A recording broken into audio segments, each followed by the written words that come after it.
Hi guys, how you doing? It's Humpday lesson day. So I'm going to do a lesson right now. Hope you guys enjoy it. Hope you guys learn from it, and hope I enjoy it, and maybe I can learn from it. The Chinese have a saying: you can't learn without teaching, and you can't teach without learning. So maybe I can learn by teaching, and you guys can teach me by learning, and now I can teach you guys, and you guys can learn. Anyway, I love you guys. Peace, love, and rock and roll. So I'm going to do an unusual, for me at least, approach to this lesson. I've always talked about general things like theory and technique and stuff that applies to all music or all guitar stuff. But I'm going to break away from that for this lesson. If you guys like this new direction and style of teaching, let me know by watching it and commenting. I appreciate it if you do. I'm going to actually teach how to play a song, a particular song that I want to teach. I haven't done that yet. It's always scales like this, and it's always technique and things that can be universal, but sometimes you just want to play a song, and that's something I can teach also. And I want to teach the song I've been doing, Flying in a Blue Dream by Joe Satriani, the first song on his Flying in a Blue Dream album, 1989. I want to teach that song to you guys. Can that be a good lesson? Let me know by commenting and watching. It's worth a shot, right? So let's get into it. This is a deep song. I mean, it's Joe. So what do you expect? He starts off on a C. It might even be fed back for all I know, but I'm just played as a C. And then I hear a C, E note, like a 10th coming in. And that might be feedback too, but I do it as a note. And it fades in. And then you hear.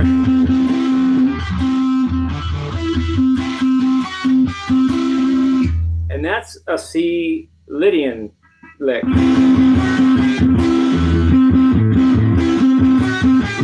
then while he's doing that, it's a voice saying, what about afterwards? And it says sometimes afterwards they still like each other, sometimes they don't. So I say that while I'm doing that lick.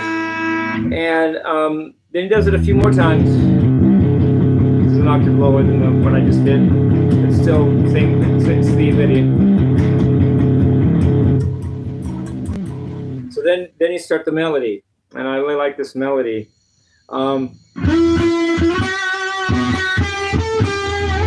That's a C Lydian melody.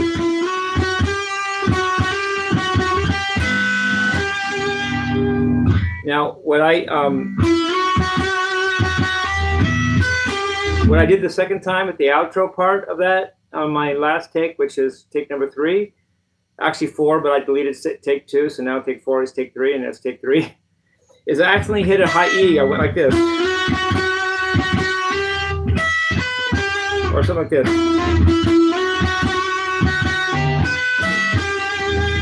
That was an accident, but I really like that. It basically denotes an E minor triad, which is the 3 chord in C Lydian, which fits perfectly. I'm going to keep that for when I do it. It was a mistake. I hit that note by mistake, but it sounds good to me.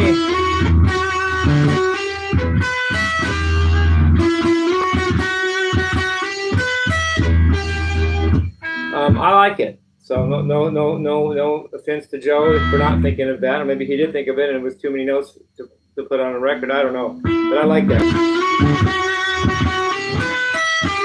All on the same fret, 12th fret, and then it goes into A flat Lydian lick.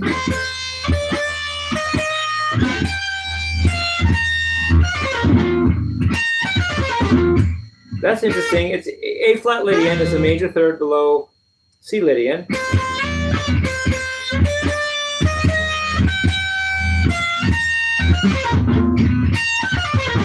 That's a lick of G minor pentatonic, which is interesting because in A flat Lydian, G minor pentatonic, G is G Phrygian is the same as A flat Lydian. So G Phrygian supports A flat Lydian, and G Phrygian can be played as G minor pentatonic because Phrygian has a minor pentatonic scale in it. So he's playing G minor pentatonic over A flat Lydian, which works because that's the seven chord, or the G Phrygian is A flat Lydian. What's interesting about this lick is it doesn't contain the A flat. It doesn't contain the root A flat, but it still doesn't. That doesn't matter. It still works. I like it. There's no A flat in there, but still the notes are right. And then back to C Lydian. Sing it how you want, but that's a C Lydian lick. Then it's interesting. It goes to G Lydian, then to F Lydian, or in this register.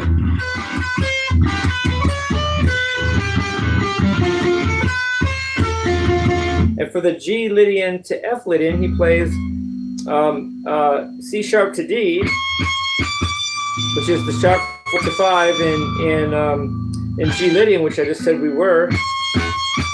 And then he plays the B to the C, which is the sharp 4 to 5 in F Lydian, which I also said we were. And that's really cool. So the whole progression harmonically would be C Lydian. Then it goes to A flat Lydian, back to C Lydian, then G Lydian, to F Lydian, back to C Lydian. It's a 1-4-5 Lydian thing. So it's like, think of blues, but instead of playing a dominant 7th chord, you play a Lydian mode. Ingenious, really. C Lydian, that's the 1 Lydian. G Lydian, that's the 5 Lydian. And if you're in C, F Lydian, that's the 4 Lydian if you're in C Lydian. Or if you're in C.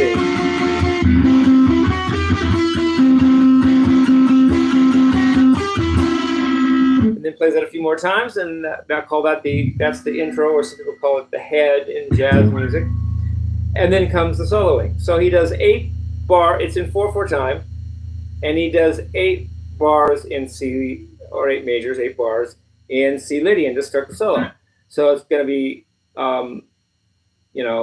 32 beats, because it's 4/4 time, and so 4 beats make a bar, and there's 8 bars. So for 1 2 3 4 1 2 3 4 1 2 3 4 1 2 3 4 1 2 3 4 1 2 3 4 1 2 3 4. That's how long he stays in C Lydian for the first part of the solo. And I just improvise it. I mean, Joe maybe this and I maybe that, but I still play my style. I just play C Lydian licks. Tapping maybe? Ah, come on. C Lydian.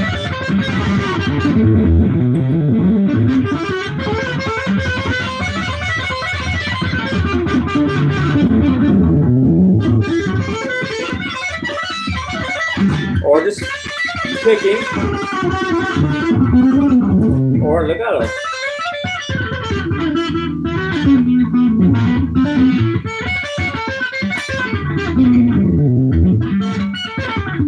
Whatever style you comfortable with, and whatever sound you want. And what's interesting about that too,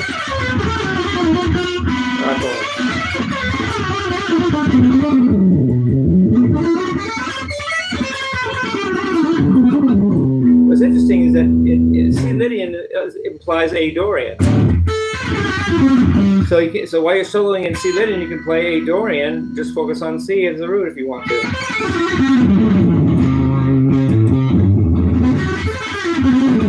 Notes are right there. A Dorian. If you land on C, that's C Lydian.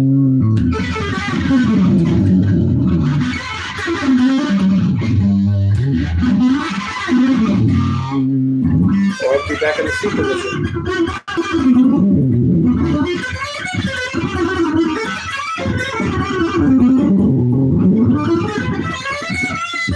Up here. Then you have 4 bars of A flat Lydian in the solo. Oh, that's mixed Lydian. Sorry, guys.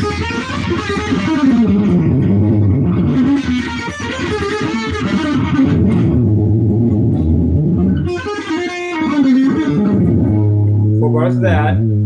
But A flat Lydian is also F Dorian. You can throw in F Dorian licks. Just concentrate on A flat if you want as the root.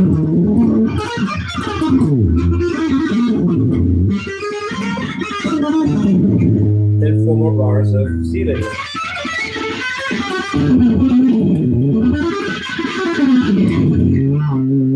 And then, of all things, 8 more. And that 8 bars of C Lydian, 4 bars of A flat Lydian, and then 4 bars of C Lydian makes 4, 4, 4, and 4, or 16 bars for the first third or first section of the solo.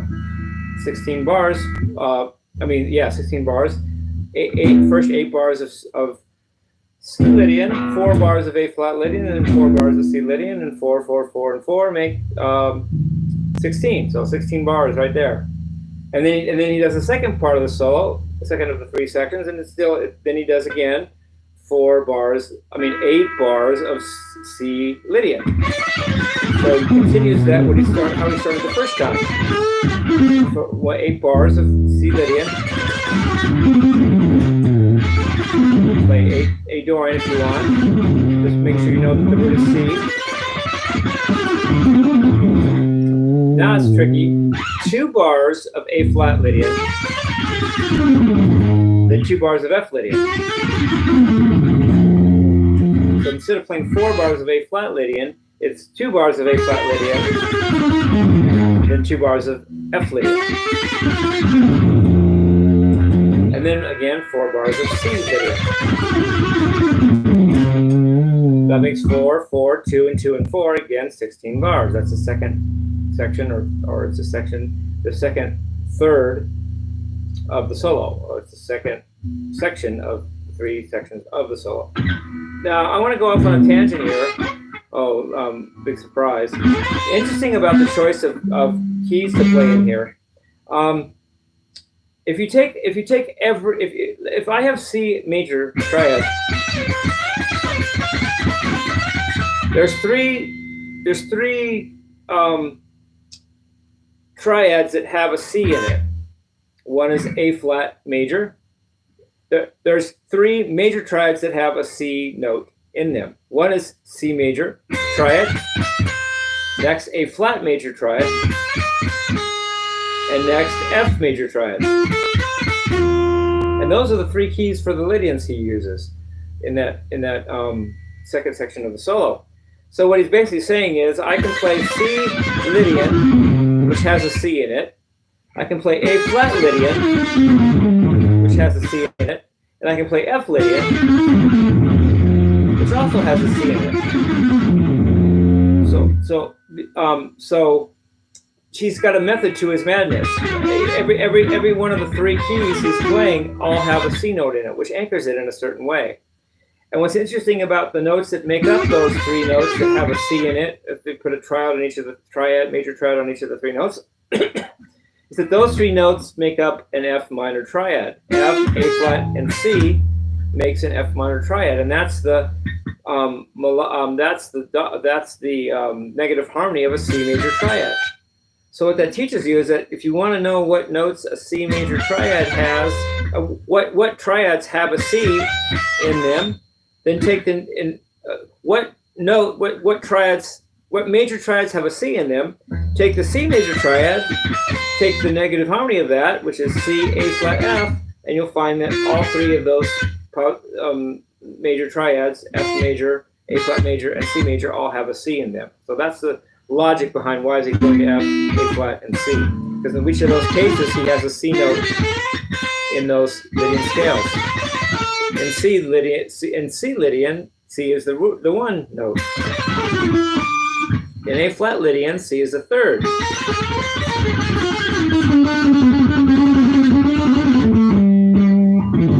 The 3rd. And then in F Lydian, C is the 5th of the F major triad.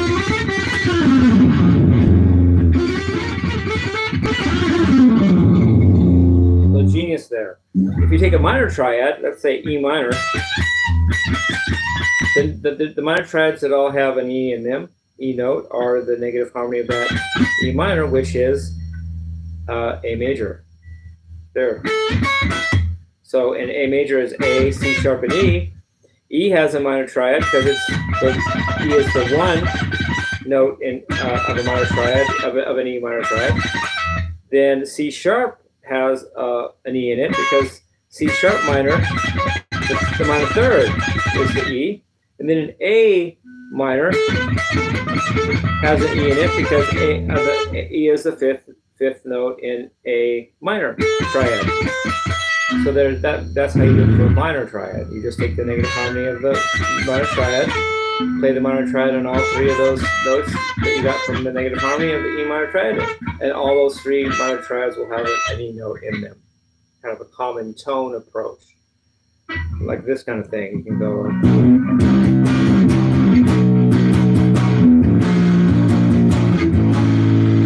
progression may sound weird, but they both have two notes in common. A flat minor 7, the A major 7 all have a C sharp and a G sharp in there. So common tone approach. Or some people go like this. They go.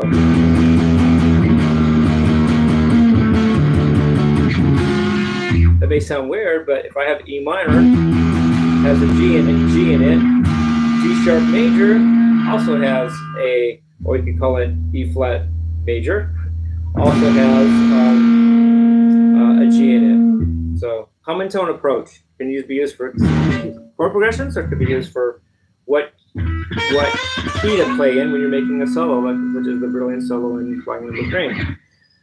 Now, the trouble isn't over.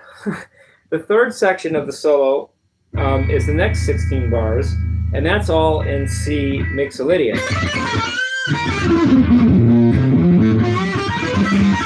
But don't get away with thinking that's just that easy. You got to know the progression behind that, which is G minor 7, C sus2, G minor 7, C sus2, G minor 7, C sus2, G minor 7. I did that 4 times, and each one of those 4 times has 2 measures of 4/4 time. There's 2 measures of G minor 7. So I get the 2 measures of C sus2. So that gives again 16 bars, because I have 1, 2, 3, 4, 1, 2, 3, 4, 1, 2, 3, 4, 1, 2, 3, 4. That's 4 bars, and then I do that 4 times. The second time, 1, 2, 3, 4, 1, 2, 3, 4, 1, 2, 3. So each time, actually, it's 2 bars of G minor 7 and 2 bars of C sus2, which make 4 bars, but it's repeated 4 times, and 4 times 4 is 16, so it's 16 bars for the third section of the 3-section solo. Now, that's all I knew about that section when I went on my walk yesterday, and I didn't even try to figure this out. But I figured it out on the last lap home, which was almost home. I figured out, what he's soloing with there is C mixolydian. Because in C mixolydian, the 5 chord, C, D, E, F, G, is the minor 7th, or G minor 7th. That's the 5 chord in C mixolydian. Then he goes to C sus2, which is the 1 chord without the third, or for that matter, without the flat 7, but instead the sus2 or the 9th, which is C, which would then be C mixolydian. So that's the brilliance of it. He's not just playing a C major chord and playing mixolydian over it. He's playing G minor 7th to C, and then using the mixolydian over that. So that's that part of the solo. That's the last of the 3 sections of the solo, and that again is 16 bars. So the total solo has 16 times 3 or 48 bars in it. Oh man, well, you got your work cut out for you there, guys. And then back to the melodies. And he does it again.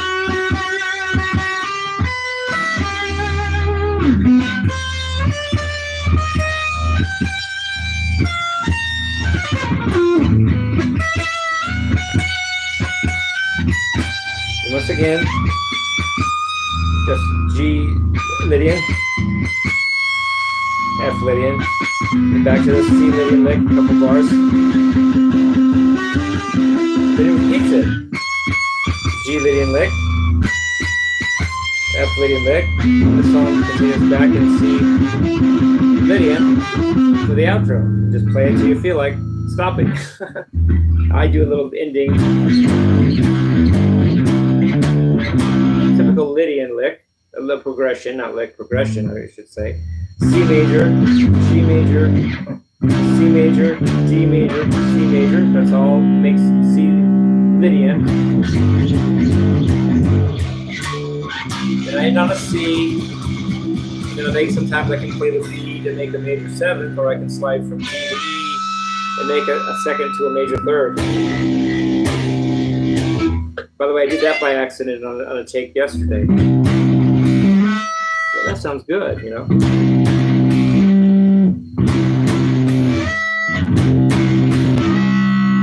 Hear that? So it's actually would be a 17th, because a third plus an octave is a 10th, but a third plus 2 octaves is a 17th. So it's a C major triad with a major 17th. Yeah, we don't need to use those terms. We don't even use major 10th that much. Minor 10th is here. Minor 17th is here. Dissonant. Major 10th. Major 17th. Major 3rd. So that's my take on Flying in a Blue Dream. I hope you enjoyed it. I thank you for the commenter that suggested I do it. He said, good job on Surfing with the Alien, or maybe it was, Surfing with the Alien. No, Sash Boogie. He commented on my Sash Boogie and said, great job. I think you should do Flying in a Blue Dream next. I liked it, loved it, I'm on it. Within that day or so, it was on my YouTube channel. So thank you, commenters. Thank you for that particular comment. I just did that by rote. I just went. I'll go on a little bit more about what I mean when I say Lydian lick. I said that, but didn't explain it very much. You have a C major in C Lydian lick. You have a C, an E, and a G. Makes a C major triad, but what you need is the F sharp. That's the sharp 4 in C, which makes the C Lydian, because Lydian is a major scale with a sharp 4. So the sharp 4 or F sharp makes the along with the major triad makes it a C Lydian lick. This is also sometimes called the C major 7 sharp 11, because if you take your extensions enough, you go up to the 11th, which is a sharp 11 because you're in Lydian, and then you have a major 7th because that's I'm not playing that, but you have that note available, and you have a triad, so it can be called a major 7 sharp 11. Then it would be A flat, major 7 sharp 11. C, major 7 sharp 11. That's for the other parts. G 7 sharp, major 7 sharp 11, and F major 7 sharp 11. If I said 7 sharp 11 earlier, I meant major 7 sharp 11, by the way, because it's Lydian, not mixed Lydian. So it's C major 7 sharp 11, A flat major 7 sharp 11, then the C major 7 sharp 11, then G major 7 sharp 11, F major 7 sharp 11. If I said 7 sharp 11, that I didn't mean that, because if you just say 7th, it's dominant 7th, and that would have a minor 7th. Major 7 sharp 11. By the way, he calls the album Flying in a Blue Dream, and he had an album, an EP called Dreaming Number 11. And I know that's a number, not sharp, but it's similar to sharp 11, which is Lydian mode, which is one of Joe's favorite modes. So there's that. Maybe he's playing with us. It could be sharp 11 as in Lydian mode, or it could be number 11, like the number. Joe always said that the human mind can only handle 11 notes at a time. That's why chromatic scale cannot be used altogether for tone music, because we don't understand that 12th tone. And if you can understand 11 tones, you can understand a major scale plus that major scale transposed up a major third or down a major third. That's the widest you can go. Because up a major third is 4 sharps, and that's 4 extra notes. And since C major has 7 notes, you have 7 plus 4, it says 11 notes.